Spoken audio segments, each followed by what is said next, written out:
para la presentación del nuevo libro de Rubens, que actually él mencionó que el año pasado, en el mismito día de mayo, presentó su otro libro. Para eso que tenemos... Es como la Met Gala, sí. El primer domingo de mayo, bueno, el último.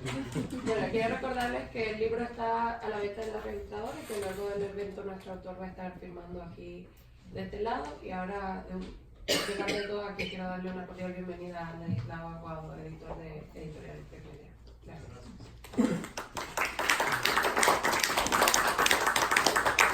Hola, buenas tardes a todos. Primero, agradecerles en nombre de Hipermedia que nos esté acompañando un sábado a las 5 de la tarde de fin de semana largo aquí a presentar este libro de Rubens Riols. Mi más sincero y cordial agradecimiento en nombre propio y de la editorial. Luego, contarles que para nosotros como editorial publicar este libro de Rubens es un privilegio, porque es un cambio en el paradigma del discurso sobre la sociedad y el arte cubano actual. Nos ha parecido una apuesta muy interesante ver cómo las nuevas generaciones comienzan a transformar el discurso que acompañó a las generaciones nuestras, unas generaciones mucho más ideologizadas a todos los niveles, educacionales, sociales, en la vida cotidiana, y empiezan a desaparecer todo el entramado ideológico y empiezan a entender el país desde una desvinculación ideológica. Esa es la propuesta de la editorial, pero mucho mejor que lo que yo pueda explicarles, se lo pueden explicar la crítico y curadora Janet Batet, que le agradezco muchísimo que esté aquí con nosotros, que haya tenido la gentileza de aceptar presentar el libro de Rubens, y el propio Rubens Riol, autor del libro. Por mi parte, volver a agradecerles que estén aquí con nosotros. Muchísimas gracias.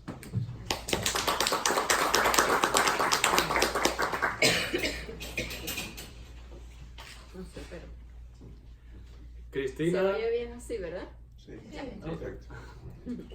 ¿Está Bueno, funcionando el video? muchísimas gracias por estar acá con nosotros hoy y gracias a Rubens por hacerme cómplice de algún modo de esta travesía que es el entierro de las consignas. Yo había, con el afán de no disgregarme, escrito algunas notas que considero pueden servir como pautas cuando navegamos el entierro de las consignas. La primera pauta es el mar como sino, el vaticinio de que esta ciudad y Nueva York y también La Habana, justo las tres ciudades en las que acontece el entierro de las consignas, pueden algún día ser devoradas por el mar o la desidia, lo cual es una caprichosa profecía. Es curioso, pero este fatídico designio se me antoja como la catarsis perfecta, en términos de tragedia griega, para la historia reciente de Cuba. Y es que ese estrecho de agua que nos separa y nos une es tan fuerte en nuestra historia y en la construcción de esta ciudad y de aquella, que al final resulta más sólido ese tramo de agua como estigia que esta tierra firme y prestada que habitamos. Si menciono esto es porque si bien el entierro de las consignas forzosamente dibuja un eje temporal explícito, ese que va desde el 2005 y hasta el 2017, correspondiéndose con el primer y último ensayo que integran el libro, también contiene de manera muy implícita y un poco a sotto voce un eje espacial bien delimitado, donde otra vez ese estrecho funciona como el puente propicio. Siendo así, el entierro de las consignas deviene también una suerte de bitácora o diario de viaje, que tiene su punto de partida en La Habana, con coordenadas tan específicas como 23 y J en el Vedado, el Parque del Quijote, y tiene su culminación aquí, en Coral Gables, que es donde además ha sentado residencia Rubens. Convengamos, por demás, que no deja de ser altamente sintomática que sea la figura del Quijote, desnudo y con machete en mano, el punto de partida para el viaje. La ballena será su antítesis, y ya veremos por qué. Hay incluso caprichosas coincidencias en este eje temporal subrepticio y no lineal, como es el caso del artículo Como un eco echado a la sombra, donde Rubens nos lleva de la mano por la exposición Hablando Alto, Premio de Curaduría 2009 de Héctor Frometa. En ella, entre otras, Rubens se detiene en la obra de Rodolfo Peraza, quien como Rubens residía entonces en La Habana, y que hoy forma parte de las más interesantes propuestas del sur de la Florida. O el artículo que da título al libro, El entierro de las consignas, a propósito de la obra de Hamlet La Bastida, quien primero residiera en Miami, más tarde en Polonia, y que de vuelta a Cuba es ahora una de las voces alternativas e iconoclastas más interesantes del paisaje plástico habanero. El pertinente ensayo, Paisaje insular o la cultura del salitre, coordenadas de un naufragio, incluido también en esta antología, es un ejemplo visceral de esa condición identitaria líquida a la que apuntaba y que subyace a lo largo de todo el libro. Hay un elemento esencial, de peso, que me gustaría subrayar a propósito de este volumen, y es la voz del autor. Asistimos aquí a un discurso diáfano, una lectura amena, no por ella ligera, y con la que es agradable convivir, y no al discurso ególatra que las más de las veces pulula en la crítica de arte cubano. Ese discurso donde el autor parece obsesionado por su propia erudición a toda costa, en vez de convertirse en vía y brújula de la obra que le ocupa. El entierro de las consignas, repito, se salva definitivamente de ese lastre. Hablaba de los ejes temporales y espaciales en el entierro de las consignas. Disculpas. Pero este libro también esconde una estructura de caracol. El entierro de las consignas, como ya apuntaba, es una antología de críticas y ensayos publicadas entre el 2005 y el 2017. La mayoría de los textos se centran en el arte cubano. Los que no, sirven como un arco dibujado por la flecha para también entender ese mismo arte. Una suerte de espejo en la que asomarnos, porque ya sabemos que nadie es profeta en su tierra. El libro se estructura a partir de 6 capítulos o hilos temáticos como viaje circular. Rubens nos lleva desde el territorio íntimo y suficiente del cuerpo hasta el vasto paraje del paisaje en una travesía en espiral ascendente. El volumen del cuerpo es una suerte de entrega no declarada. Como bien advierte Rubens en uno de los textos incluidos en la selección, el cuerpo es coraza que oculta y fascina. Y es esa la puerta a través de la cual el escritor se desnuda, quedando al descubierto para sus lectores, antes de adentrarse en los otros capítulos que a modo de abanico ensanchan el diapasón de estudio. Y en esa vuelta en espiral, el paisaje que no es sino la metáfora del cuerpo que vuelve otra vez sobre el mar, ese mar que, como bien apunta Rubens, ha sido un motivo menospreciado por los pintores cubanos de todos los tiempos, sobre todo durante el siglo XX, cuando el silencio se hace ancho y triste, mientras el mar suspira y se ahoga en su propia espuma, rendido al calor bochornoso de la isla. Por último, el entierro de las consignas, como bien se anuncia desde su propio título, es una interesante voz y reflejo de toda una generación. La obra de Rubén Riol, quien nace en 1985, se inserta dentro de una generación bien peculiar. Hablamos de esa generación que llega a la edad adulta en el nuevo milenio, una generación que podríamos calificar como post-utópica.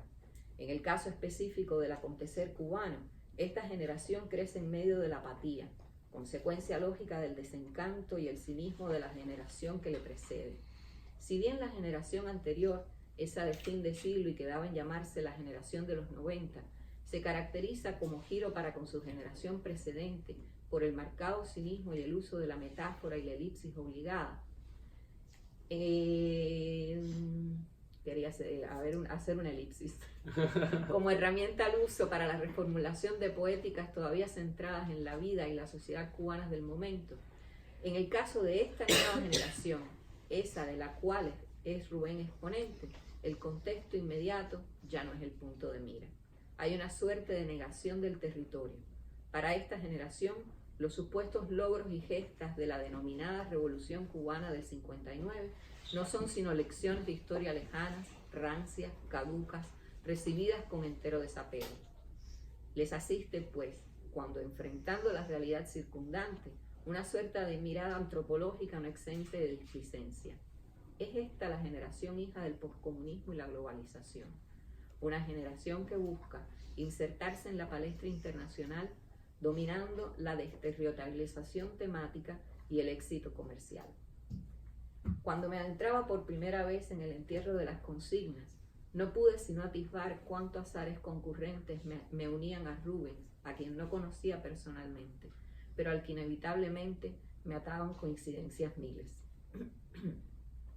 Ambos estudiamos Historia del Arte en la Universidad de La Habana, ambos comenzamos nuestras incursiones en el mundo del arte a partir del cine, consagrando nuestras tesis al denominado séptimo arte.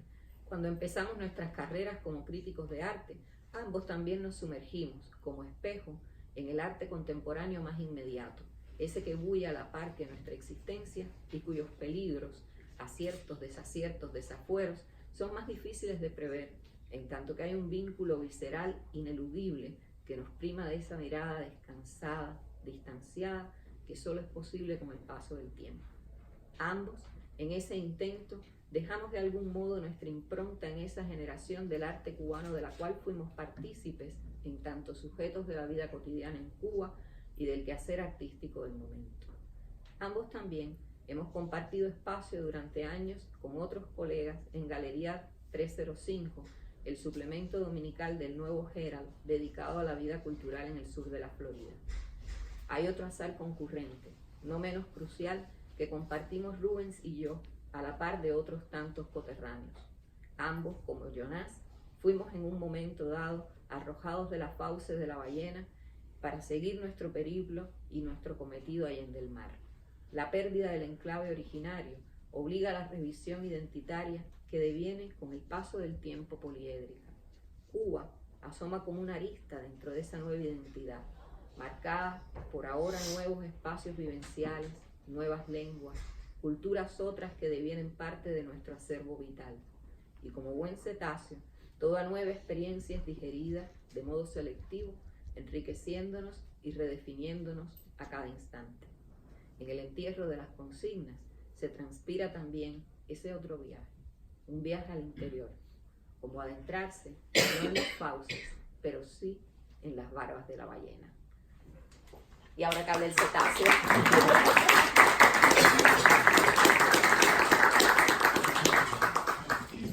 En primerísimo lugar, quiero agradecer a todos y cada uno de ustedes por estar aquí esta tarde.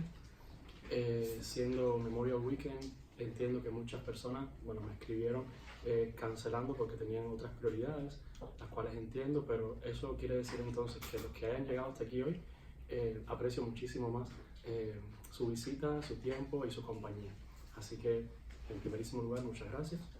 En segundo lugar, quería agradecer a Janet Batet por el grandísimo honor de que, siendo ella tan grande en el mundo de la crítica de arte, no solo en los tiempos en que vive en Cuba, sino después también cuando llega a los Estados Unidos, y por su trabajo de curadora, y porque es una experta y porque ha hablado de una manera en que, Ladislao, ¿dónde estás?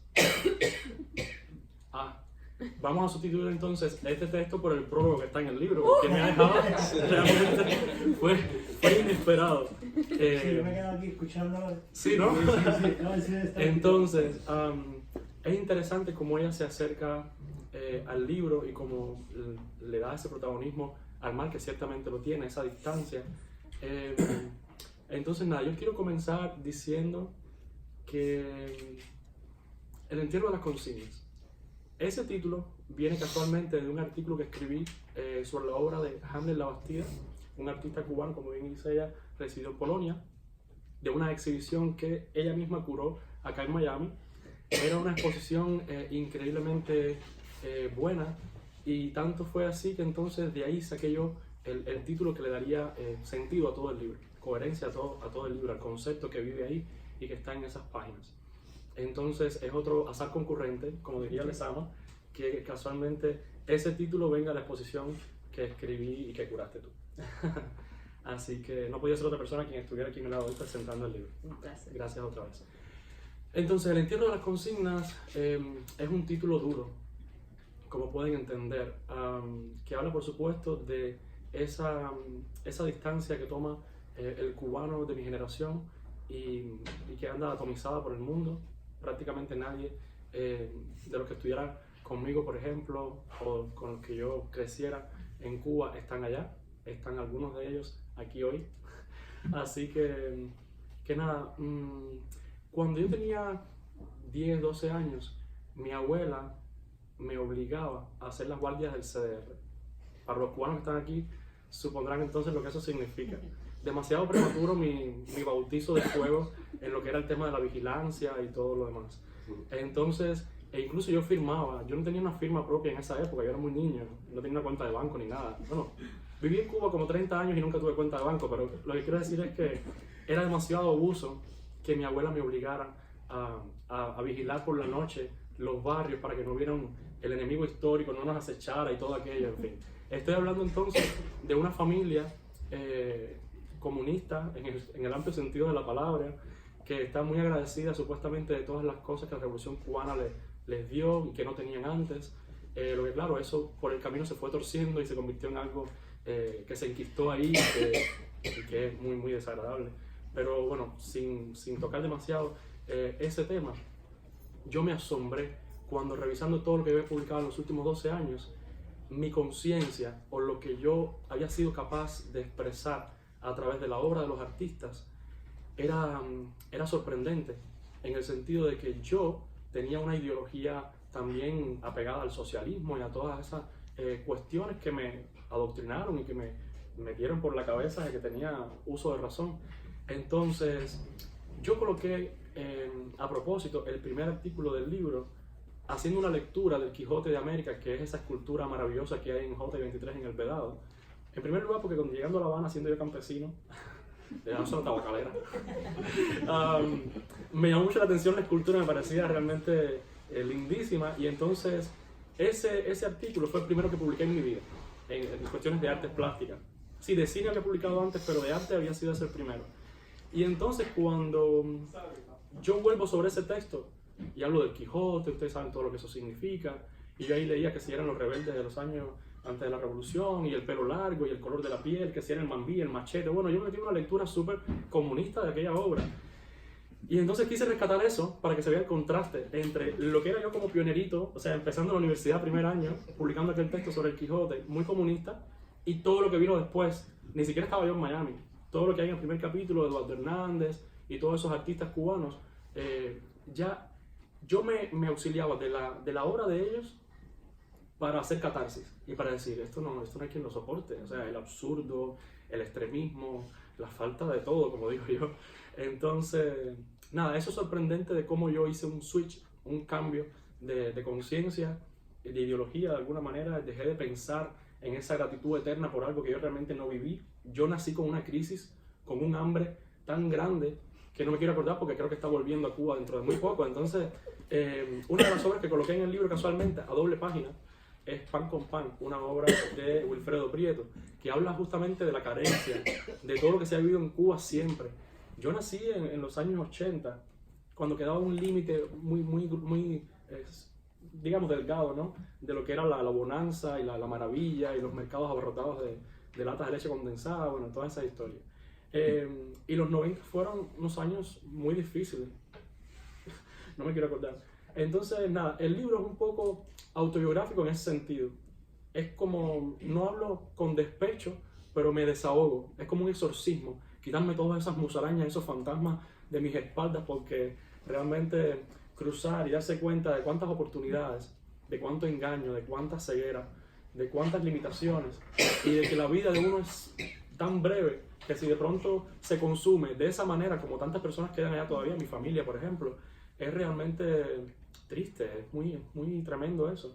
Entonces el libro es como un grito, es como decir, yo entiendo a mi manera las diferencias que hay entre un lugar y otro.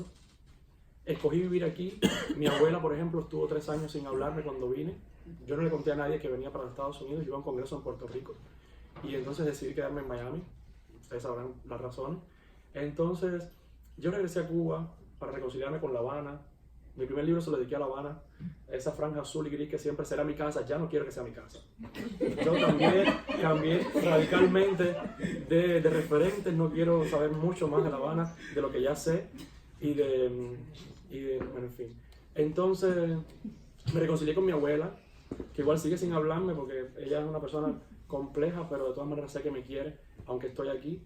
Y si lo hice fue para ayudarlas a ellas en el tiempo que les queda en esa isla difícil. Entonces, Para un historiador del arte que sueña con publicar libros, que es prácticamente mi obsesión, mis amigos más cercanos lo sabrán, de que empecé publicando en 2005 y hasta hoy no he parado. Llegando a Miami en 2015, mi primer trabajo fue en el Nuevo Herald.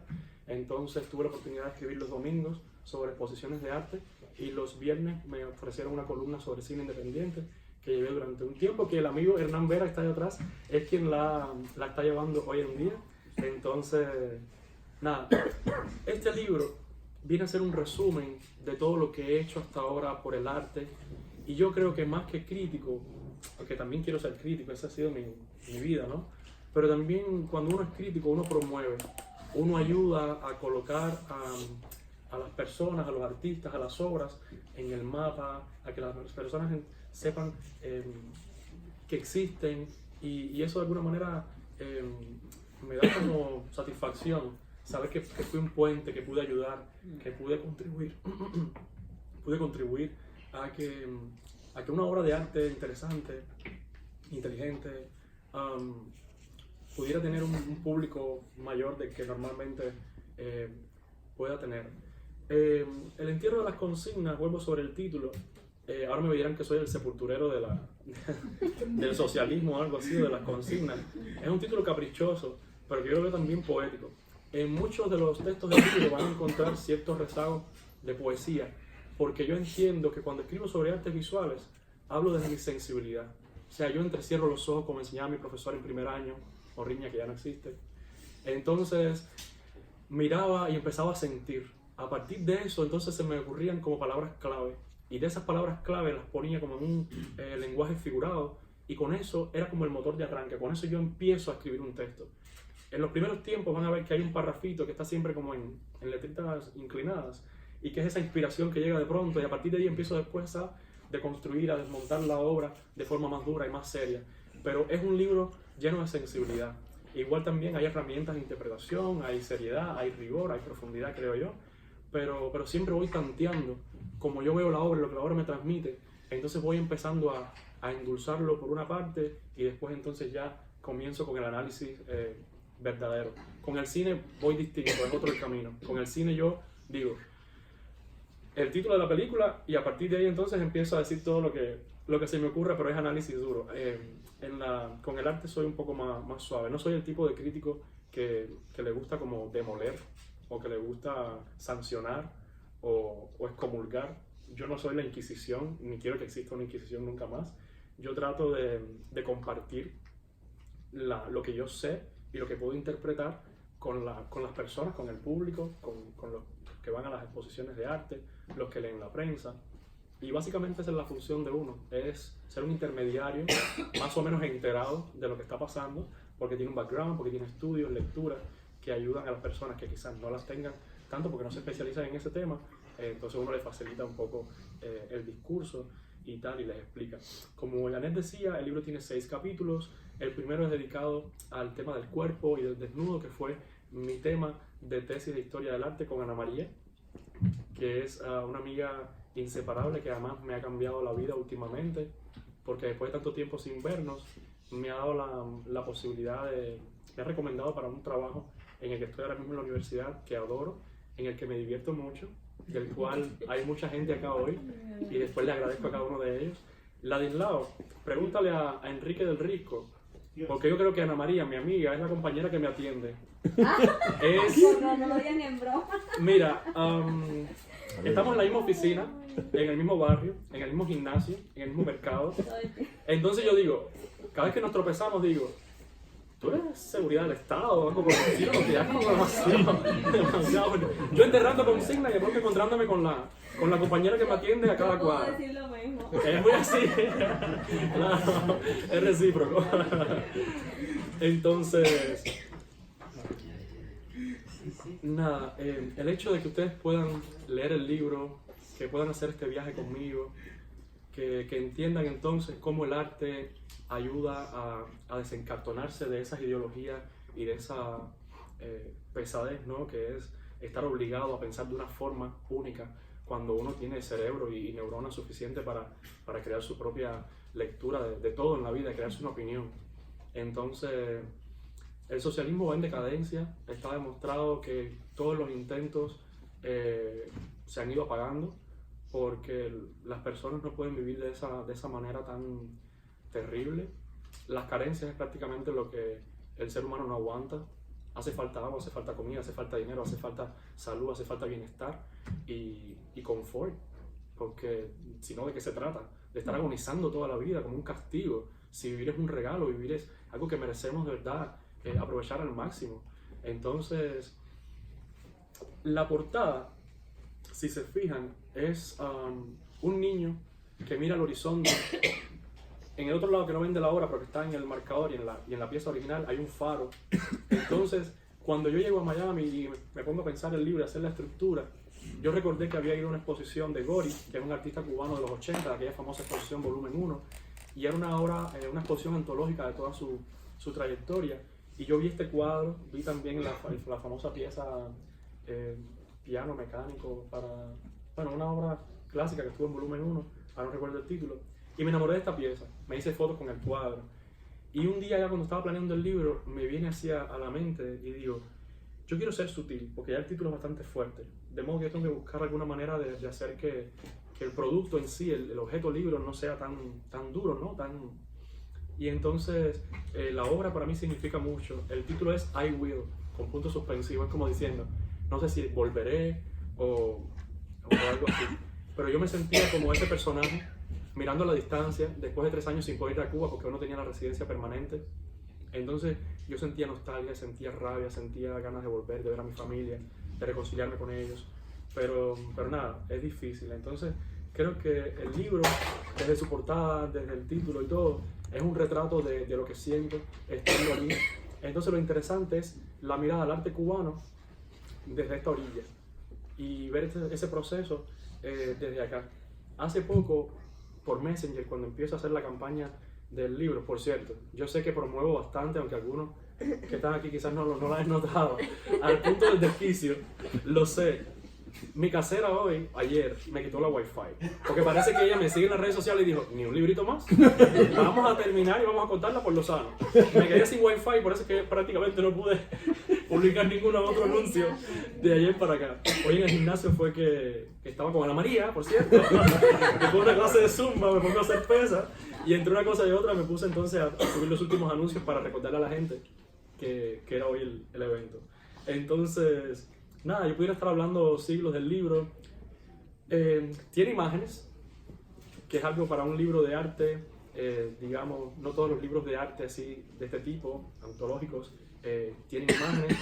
Gracias a Ladislao por esa posibilidad tan grande. Creo que es el libro de Hipermedia que tiene más imágenes hasta ahora. Eso fue un reto. Entonces también retrasó un poquito todo ese cocimiento de imágenes, el lanzamiento oficial. Como decía al principio, como la Met Gala, al parecer el sábado de Memorial Weekend será la fecha en que todos los años presente cada uno de mis libros. Así que ya saben, no voy a promover más nada. Necesito los Wi-Fi en mi casa, que la casera se mantenga en calma. Y entonces ya están convocados para el año que viene algún libro presentar. Ya veremos de qué. Tengo 3 libros en proyecto, quiero escribir una novela, estoy viendo varias películas y leyendo literatura para entonces crearme mi propia historia lo más original posible, pero quiero el tono de esas películas que me interesan mucho. Y nada, todo eso para el futuro. Nada, gracias, los invito a la lectura del entierro de las consignas y a que entierren ustedes también un poco las que tienen consigo y las que van arrastrando de a poco. Cuando yo hablo con mi abuelo o con mi familia en Cuba, ellos dicen una consigna detrás de otra, es una barbaridad detrás de otra. Yo hice un video cuando voy por primera vez a Cuba para que mi tío, que está acá, supiera de mi abuelo. Y mi abuelo le dice, en ese país brutal, espero usted y su señora. Abuelo, ¿por qué hablas como si estuvieras escribiendo? ¿Pero qué te pasa? Suéltate un poco. O sea, lo que hace el socialismo es brutal, es una cosa muy fuerte. Y tú has visto ese video, José, lo has visto tú, Ana María. O sea, es hilarante, es una cosa fuera de serie de cómo, viendo el noticiero cada noche, ellos se les va impregnando los lemas, las consignas, los aplausos deportivos y todas esas cosas. Y la verdad es que es delirante, es algo fuera de tuvimos de este la idea- mundo. Tuvimos la idea de convertirlo en el book trailer del libro. Sería Tuvimos la idea, pero el problema es que mi abuelo sale sin camisa, y deja ahí de loco, tiene 82 años. Mi hermana acababa de parir y tenía no sé cuántos salvavidas. Entonces mi sobrino Era denigrar a la familia en público. era exponer a mi familia y me pareció un poco... Ya la ibas a denigrar un problema de ética. políticamente, también físicamente, o sea. Pero es muy simpático ese video. Si algún día lo publico en YouTube sin que mi familia lo sepa, les paso el link para que se... Se van a enterar de todo, que van a ir a buscar. Entonces, antes de pasar al público y que hagan alguna pregunta si les interesa el debate, quería agradecer en primer lugar a Ladislao por darme la enorme posibilidad de concebir uno de mis sueños más grandes, que es resumir mi trayectoria como crítico, como historiador del arte, como investigador, en un solo libro. Yo explicaba en la entrevista que me hacía Hernán Vera para el nuevo Herald que salió el domingo pasado, que hubo un día en que yo tenía tantas revistas y periódicos que fui trayendo de Cuba, que mi familia me traía en maletines y en gusanos, en lo que se llaman para allá de atún y de mayonesa, me traía entonces libros para acá y revistas.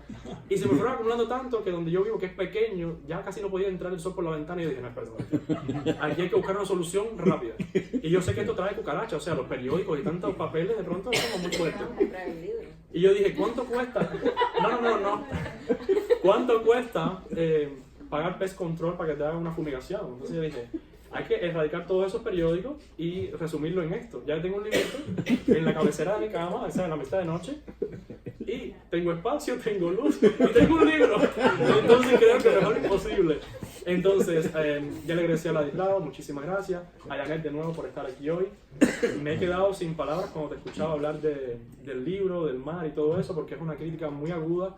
La mirada y sus ojos puestos en el libro han sido realmente un regalo. Ya tiene un prólogo que defiende el libro dentro, pero ya las palabras suyas esta tarde han sido realmente un privilegio. Y le quiero dedicar esas palabras al amigo Andrés Isaac Santana, que está en Madrid y que es amigo nuestro. Compartimos un ADN como críticos de arte, creo, en el estilo, en la escritura un poco, en el pensamiento y tal. Entonces, escuchándote hablar, me sentí que después de vivir en la diáspora, de estar del otro lado del pantano, me siento un intelectual de nuevo. Como extraño esos tiempos en Cuba, en que era profesor de la universidad, que iba todos los días a explicar el postimpresionismo a mis alumnos. O sea, poco a poco uno se va insertando acá y la verdad he tenido suerte, no me puedo quejar. Pero poco a poco quiero regresar otra vez a la academia y a hablar así como tú de nuevo, porque ya uno va perdiendo a veces hasta la costumbre de hablar en público, después que acá uno tiene que hacer tantas cosas. Sepulturero no ha sido una de ellas. He hecho muchos trabajos Y que es muy digna en librerías, también, yo lo sé, pero bueno. Entonces, gracias a ustedes por estar aquí. Gracias a Catherine Rodríguez porque ella hizo un bellísimo material audiovisual que es el book trailer, el mensaje publicitario que promueve el libro en las redes sociales y en mi canal de YouTube. El que no lo haya visto puede buscarlo, se titula casualmente así, El entierro de las consignas, y anuncia el libro con imágenes que están dentro y que a color son mucho más impresionantes, con un fragmento de las críticas y los prólogos que me han hecho los colegas Suset Sánchez, Peter Ortega, Janet Batet, Andrés Isaac Santana y creo que ya. Falta aquí, pero se me olvidó. Entonces, nada, si tienen alguna pregunta, algo que quieran decir, saben un poco del libro, pero quizás con el tema del arte cubano se les ocurre alguna cosa. En lo que piensen, yo sé que esto es difícil. Yo sé la parte más difícil. Se quieren sentar aquí y pueden hablar desde acá, es mucho más cómodo, ¿no? Les decía, hace poco por Messenger me escribía un director de galería en La Habana y me decía que quería mi libro. Yo le decía, bueno, lo puedo presentar en tu galería en La Habana y así de paso las personas allá que tengan... Porque muchas personas están interesadas y como es arte cubano quieren saber de qué va. Y entonces me empieza a decir, yo por un lado enterrando las consignas y él defendiéndolas por el otro. Y yo dije, me parece que esto estaba por muy mal camino. Entonces él me decía, pero ¿y por qué arte cubano? O sea, ¿quiénes son los artistas que tú trabajas ahí en ese libro? Y yo le mandé, pero yo tengo una foto para todo. Yo tengo una foto para todo, un print screen para todo. Le dije, mira, estos son los artistas, son como 60 artistas. Pero esa gente ya no pertenece al panorama artístico cubano, esa gente no vive aquí. Yo digo, ¿y te crees tú que por no vivir en Cuba se deja de ser cubano? Que por ser artista y no vivir en la isla se deja de ser artista, que porque tu obra hable de una cosa u otra, pero apele generalmente a los problemas que hay en la isla, te desvinculan por completo de tu identidad, de lo que tú eres. Y es que todos estamos acá justamente por lo malo que está aquello allí. O sea, no me está echando la misma culpa de que ahora ellos no quieran ser cubanos o estén negociando esos límites, porque me parecía descabellado y decían, mira, yo te voy a mandar el libro con Zaida del Río. Mentira, es una broma, es una broma. Hace poco nos encontramos a Zaida del Río en una exhibición y él me dijo, creo que Zaida está por allá y me lo puedes mandar con ella. Y dije, esa señora es muy desagradable, así que yo no pienso mandar el libro con ella, ¿ok? Pero nada, ahí sí quedó el debate, pero es interesante porque hasta eso es una polémica, o sea, es cuestionable el hecho de que yo haya incluido artistas cubanos acá. Que no estén en la- Son artistas cubanos. Muchos están acá, muchos van y vienen, pero los temas absolutamente son cubanos, de un interés y de una... Pero es que tú no dejas de ser francés por vivir en Finlandia. Exactamente. O sea, tú eres alemán y vives en Argentina, pero eso no te cambia. Tú tienes una referencia de nacimiento que no, es de circulante de tu país donde tú resides. Tú resides en cualquier lugar, pero y eres un artista cubano. No, es que eso es un error de concepto No, grave. es que eso es derivado de la misma política que ha tratado de cortar Dividir. todo el que se fue dejó de existir Dejó de ser durante cubano. mucho tiempo. Lo más interesante está aquí. Es Se acabó. una política falsa e hipócrita porque reclaman a Italo Calvino y a Anaïs Nin como cubanos porque nacieron sí. estuvieron unos meses. Y después Exactamente. se fueron a ser italianos y a ser franceses y entonces quieren que sean cubanos. Y las personas que han vivido 30 años ahí, que se van 2 o 3 años y dicen, no, ya no eres cubano, ahora eres francés o italiano. Entonces es una película de doble espejo. Sí. La cosa tiene una política de doble espejo. Para uno sí interesa, Carpentier es cubano y no Carpentier. nació en Cuba. Exacto. Porque sí le Y interesaba. tono más francés no podía tener, Claro, y entonces pero ahí sí. juegan con esa política de doble espejo. Pero sí son artistas cubanos, residan donde Por supuesto. residan. Yo no tiene ninguna discusión. Herbert quería hacer una pregunta. Sí, ustedes sugieren que ya los críticos están por aquí. ¿Se sigue enseñando la crítica de arte allá en las universidades? Sí se sigue enseñando la crítica de arte en las universidades. Yo hace mucho tiempo no voy a Cuba, no estoy al tanto. La última vez que fui fue en el 2011, o sea, estoy totalmente desvinculada. No sé quién está a cargo ahora. Sé que en la Universidad de La Habana, en la Facultad de Artes y Letras, se sigue dando taller de crítica de arte. Yo fui profesora de taller de crítica de arte en un tiempo. Y el problema es que, como pasa en Cuba, las generaciones se van formando y van partiendo, y se van formando y van partiendo. Entonces, si uno tuvo la suerte a lo mejor de tener de profesora a Lupe Álvarez, por ejemplo, o de tener a la doctora Novoa con 84 años, aunque estuviera muy cascarrabias, como es lógico, pero con un bagaje intelectual y un conocimiento impresionante. Eso no ocurre en Cuba hoy. Ya empezábamos a sufrirlo nosotros en los 90, pero cada vez es ese esfuerzo por... Tienes que sustituir al que se acaba de ir, que no ha terminado de formarse y tomar la experiencia que un profesor va cogiendo con los años. Eso no es llegar, me gradué y soy profesor. Y en eso vamos. Cuando yo en el 95, del 95 al 96, yo estuve dando clases de profesora del siglo XX en la Facultad en el Instituto Superior de Arte, en la Facultad de Artes Plásticas.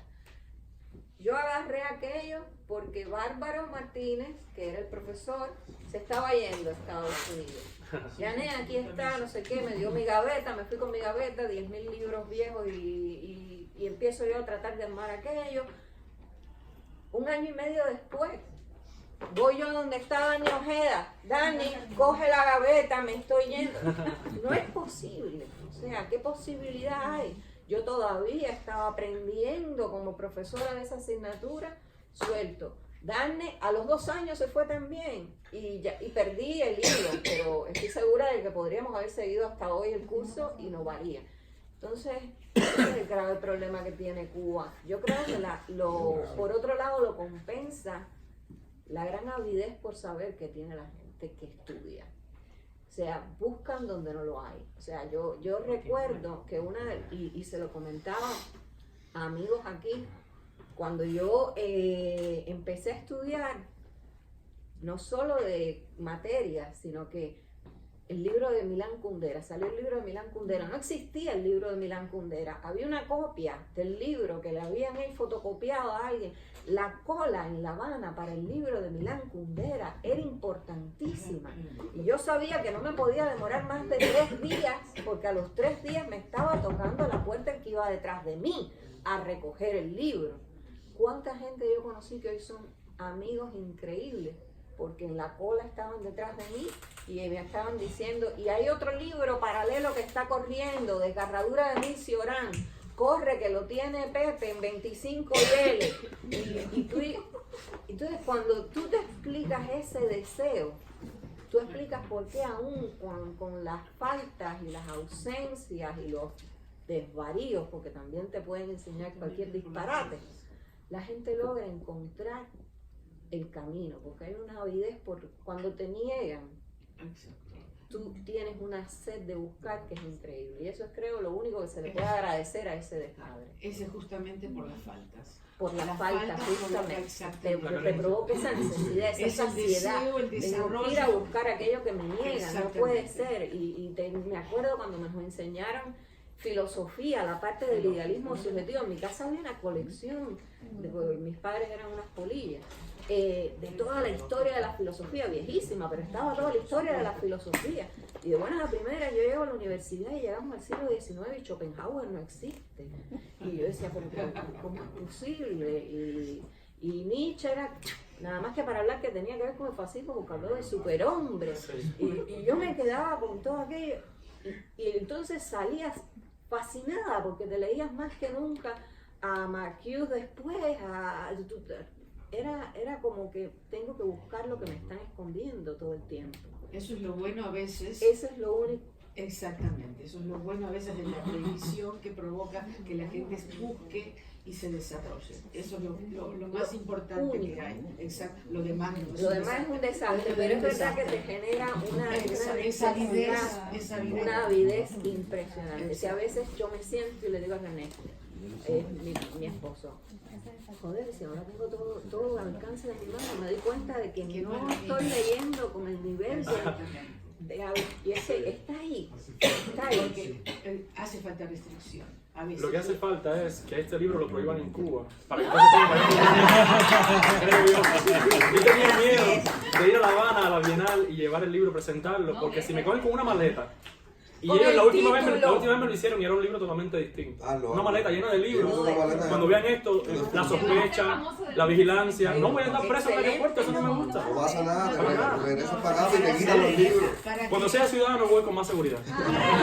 Y lo hago. No vas a ganar nada. ¿no? Sí. Quiero agradecer a la presencia aquí también hoy de Herbert Brito, que es un arquitecto, diseñador, coleccionista de Andy Warhol, amigo, que me presentó Peter Ortega hace años, y hemos mantenido esa amistad a pesar de que uno acá se distrae. Peter, yo creo que lo mencioné. Sí, falta alguien más. Gracias. Yo le hice una entrevista a Herbert en ocasión de una exposición antológica que se hizo y a la que él me llevó en el Museo de Boca Ratón sobre Andy Warhol. Ahí fue donde pude ver casi toda la obra de Warhol que yo desconocía, o sea que no había visto nunca delante de mis ojos. Y eso fue maravilloso, ese viaje a ver a Warhol. Entonces, acá hablamos también un poquito del coleccionismo y de cómo Warhol es una moda permanente y de cómo es uno de los que más se cotiza en el mercado del arte, incluso hoy en día, y de cómo en Miami, o cuando él empezaba a coleccionar, Warhol costaba muy poco, y hoy en día los millones para tener un Warhol es realmente un sueño inalcanzable. También quería agradecer a Rick Roffe y a Beatriz Genstein, también al amigo Michael Domínguez, artista, a Osiris Cisneros y su esposa, que están representados acá de alguna manera también con su obra, o hablando de una exhibición suya, o en su galería, en sus instituciones. Así que a todos les agradezco. A Hernán Vera por la generosa entrevista que me hizo para el Nuevo Herald, por seguir llevando esa columna de cine que todos necesitamos en Miami para enterarnos del buen cine de arte que se distribuye y se exhibe en Miami. A mis amigos de la infancia, a Cosette, a mis amigos del bookstore donde solía trabajar por 2 años y medio, Brooklyn, en el aeropuerto. Acá está su manager y parte del staff, Carlos, el fotógrafo, que es también amigo de esa experiencia entre libros, en las que yo miraba y no me encontraba y decía, pero si yo quiero publicar libros, ¿por qué los míos no están aquí todavía? Entonces, el asunto es que nada, pero ahí aprendí mucho, de ahí también, de esa experiencia trabajando con los libros. Hice un libro para niños, porque vi cómo funcionaba el mercado y dije, déjame salirme del ensayo, que al final la gente no lo consume, y de la crítica de arte, y entonces me puse... Dando publicidad a otros libros. Sí, claro. Imagínate. Entonces, bueno, si no quieren preguntar ninguna otra cosa, si no necesitan hacer más debate, también otro amigo artista que está por acá, vi su obra hace poco en su estudio, en su casa, es una obra súper interesante. Así que nada, los espero acá, ya pueden pasar a comprar el libro. Gracias por llegar hasta aquí hoy y voy a estar firmando autógrafos, que es una cosa que me gusta mucho, es el mejor workout posible. Ahí voy a coger unos biceps súper rotundos. Así que gracias, muchas gracias y buenas tardes.